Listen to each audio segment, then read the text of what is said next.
All right. Welcome back to All Cars, y'all. I am John. It is time for another reaction video. This week, I have chosen the 2000 Infiniti i30t. And you may wonder why. Well, Infiniti's had some good cars over the years, and this is a solid platform, a solid engine, and I think it's quite a handsome car. So I thought it'd be fun to put on our travel back in time hats today and see what Motorweek said about it when it was brand new. So, as always, let's take a few minutes together, get comfortable in the chair, grab a beverage of choice. This is caffeine today, just good old-fashioned brewed in bulk caffeine. Let's see what Motorweek said when it was brand new. Motorweek is made possible by Auto Value and Bumper to Bumper and TireRack.com. When Infiniti introduced the i30 sedan for 1996, they had a hard time convincing some buyers that this Maxima-based near-luxury sedan was a worthy competitor for the benchmark Lexus ES300. So Infiniti began a program of constant upgrades that saw the i30 blossom into a formidable contender. And now for 2000, the i30 has been completely redesigned. But is it really ready to push Lexus aside? Oh, interesting how they start this. Let's talk about the styling real quick before we get into a couple of thoughts here. I think this is a very handsome car. I really do. I mean, the Maxima was solid. This is I like the color. I think this color does a lot for it. But generally, I really like the shape. And I like how they handled the front. You know, the clear lenses here, they're not too big, they're not too small, a little bit of bright work around the grille. They did an okay job making it look, not Maxima, but just making it look more upscale. I think they did a nice job here, but isn't it interesting that they're talking about the Lexus ES? They didn't mention BMW or Mercedes here, just the Lexus. Very, very interesting. I'll have more to say about that in a minute.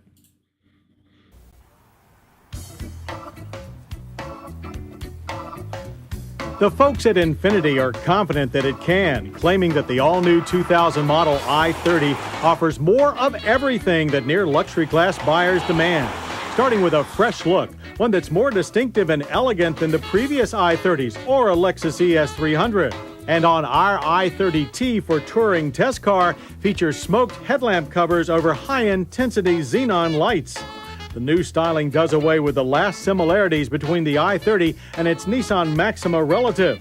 The new shape is 4.1 inches longer than before and rides on a 2-inch longer 108.3-inch wheelbase. The front-drive i30 is propelled by a refined version of last year's 3-liter V6 engine, now making a formidable 227 horsepower and 217 pound-feet of torque. That's slightly more than Maxima and now best in class. Noteworthy features include a variable induction system as well as a variable capacity muffler. And no problems with the engine. A huge fan, I think many people are, but a huge fan of the Nissan VQ engines and all of its iterations. Solid engine, have no problem with it. You know, yeah, they made the car look better, and it certainly looks more upscale, but I'm going to continue to question here when they say it's got best-in-class power. I feel like they are kind of cutting out cars to say, oh, this is the class we're competing against, and we're going to exclude these over here. I think that's going to come up over and over again. I'm not saying it's a bad car, but I think that they're carefully selecting its competition to make it look better. All these ponies make us wish for a manual transmission to supplement the excellent standard 4-speed automatic. A standard limited slip differential completes our touring-grade test car's drivetrain. On the test track, the i30's 0 to 60 time of 8.9 seconds is still a full second slower than the last Lexus ES300 that we tested. Quarter-mile acceleration also takes longer, 16.7 seconds at 85 miles per hour. But with the smooth, sufficient... Well, that's interesting. I mean, the ES has never been a sports sedan. It's been more comfort. For them to have best-in-class power now, and I have no problem with that transmission. A 4-speed automatic back then, that's fine. I don't think 9 seconds is slow until they said it was a full second slower than the Lexus. That's really a surprise to me. Sophisticated feel that near luxury buyers value. Those buyers also put a premium on handling and ride, which in the 2000 i30 is controlled by a McPherson strut front and multi-link beam rear suspension. And on our touring model rides on 17-inch alloy wheels shod with grippy Bridgestone Potenza rubber. While the i30 exhibits a true luxury car ride, the feel is more compliant as expected on today's better luxury cars. Handling, however, was a little too luxury-oriented for our taste. Front plow is prodigious and steering is slow to respond to quick inputs. Front push grows with speed, followed by a lightness out back that we didn't find in the Maxima. So while the Lexus ES300 still has a better compromise between ride and handling, the i30 will appeal to buyers who'd rather be soothed during long, slow commutes. But you'll have plenty of brake for stop and go. Halts from 60 averaged a reasonable 130 feet. Anti-lock equipped four-wheel discs are standard. The soft suspension does allow plenty of nosedive, but stability is top-notch. Inside the i30, there is... Okay, again, they compared it to the Lexus, and the Lexus came up sportier. I am absolutely flabbergasted at that. Now, if I'm buying a car like this, I want more compliance. I want more luxury. I want more isolation. And I think that is maybe more in tune with something that is front-wheel drive. That should be more where that segment goes, whereas you get your rear-wheel drives and you can tune in that sportiness a little bit more. But, you know, the braking, while it was straight and stable and controlled, not exceptional. You know, not terrible, but not exceptional distance.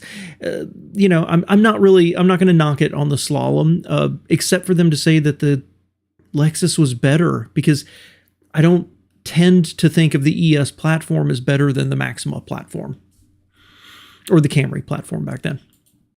There's no doubt about the luxurious aims of the designers. Its largest-in-class interior includes a full range of power accessories, including a rear sunshade. The smart-looking dash is also most efficient and features classy touches like Infiniti's trademark analog clock. The driver's clocks are also analog and very well laid out. The front power seats are luxuriously trimmed with leather and are also very supportive. They include side airbags and whiplash-reducing head restraints. While a navigation system is not yet offered, our staff did praise the standard 7-speaker 200-watt Bose CD stereo, as well as the idiot-proof automatic climate controls. The rear cabin is big, with plenty of room for tall adults and a split-folding seatback. Trunk space is also noteworthy at a healthy 14.9 cubic feet. In total, the i30 is a fine mid-size package and sure to please many buyers looking for a first-rate near-luxury sedan. Even more so when they see it. Before they go on to the price here, interior. I have absolutely got no problem with that interior whatsoever. And when I talk about light and bright interiors, you know, and having that sense of airiness, man, that darn near personifies it. I was amazed when they were showing the HVAC or the radio system, just how even all the lines were and how well everything matched up in the dash. The gauges are clear. I do like an analog clock. Come on. That's just classy. It looks good. And the bright work they did around the gear selector, you can do that and have it come across really chintzy, but it works here. I like this interior. I like it a lot. Let's see how much it cost. It's very competitive price. Base sticker for an Infiniti i30 is $29,990. The touring model is only slightly higher at $32,065. With its high level of standard equipment and a genuine luxury car character, the 2000 Infiniti i30 is a more than worthy ES300 opponent and will have all of its more established competitors watching their rear mirrors for a rapidly gaining Infiniti i30. Well, that was a disappointing ending. I really thought they were going to give some price comparisons, not just say, hey, it's a good value. So here's my thinking, right? They very carefully did not bring up BMW and Mercedes or Jaguar for that matter, or Cadillac or Lincoln. And I think it's very interesting. Front on to this car, it looked a little bit like a thin, like a Lincoln LS combined with a Chevy Malibu. Really, it did. And I mean that in a positive way. I like both those cars. So I don't know what to say about this car.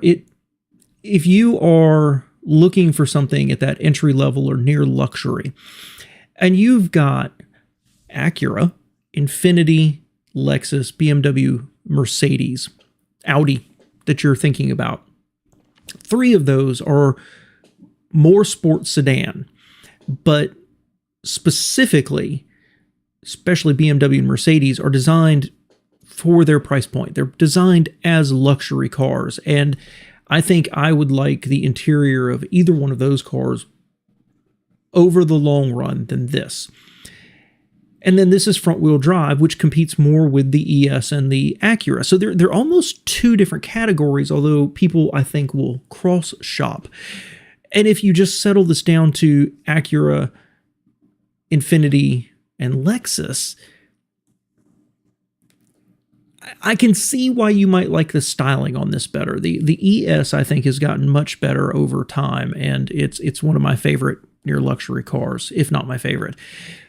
This, for all the front treatment, for all the gussying up the interior, for all the, doing something a little bit different around the rear, for softening the suspension and making it less the Maxima 4-door sports car, right? It still looks like a Maxima.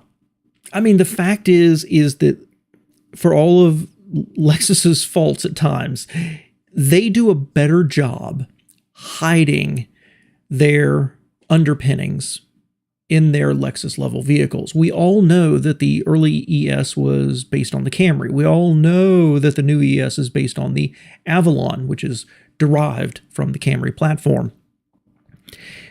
But I think they look different. I think they look a lot different. This just looks like fancy Maxima. And that's not a bad thing. But it kind of begs the question of, and it is the exact same issue I have talked about for years on this channel that Acura has. They don't have the ability or the wherewithal to really invest to break from the Honda underpinnings. That whatever the vehicle is, for the most part, it just feels like nice Honda. And this is nice Maxima. And that's not a bad thing. It's an exceptional platform. It's an exceptional engine, powertrain, lots of interior space. It was roomy. It was airy. I didn't appreciate it back in the day. I didn't really like it. It was okay. I mean, it was all right, but it didn't exude that feeling you would get from like an Audi or a Mercedes or a BMW. It just was nice. And it begs the question that if we roll back 24, nearly 25 years now, and you had $30,000 or $32,000, why this, right? If it's a bargain over the Mercedes or the BMW, the Audi, then you're buying a bargain. You're bargain luxury. You're bargain near luxury. At that point, why not just get the Maxima? Why not get the Honda? Why not go ahead and get the Lexus if you're looking for comfort? And then you watch this and find out that the Lexus handles better and accelerates better. Ooh, I think this is a nice car that I like. And honestly, now I could see myself driving something like this. 25 years ago, I would have been more like, I want the name, I want the prestige. But now I could see myself driving this and just being happy. It's a little nicer than a Nissan, but I'm not trying to buy the name of a Mercedes or a BMW to let people know that I am somebody. This would just be a nice car, a nice, reliable car that I think is very handsome. Infiniti did what I think Infiniti has almost always done, And that's not try to get a home run. They tried to go for a solid double here. And they succeeded, I believe. But man, what could have been? Anyway, let me know what you think below, guys. I appreciate you being here, and share your thoughts on this one. Talk soon.